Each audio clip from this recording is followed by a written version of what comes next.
let us see this question. The maximum value of sine x1 plus 2 sine x2 plus 3 sine x3 is. You know that the value of sine is always in between minus 1 less than or equal to sine theta less than or equal to 1. That means it is in between minus 1 and plus 1. Okay. So what we have to do is each sine term is at most 1.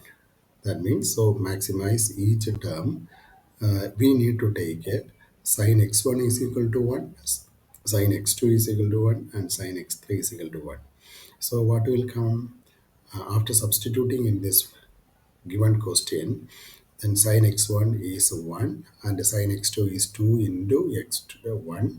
Sine x3 is actually 3 into 1. So altogether we will get a 6. So the maximum value of this function is 6. The final answer is 6.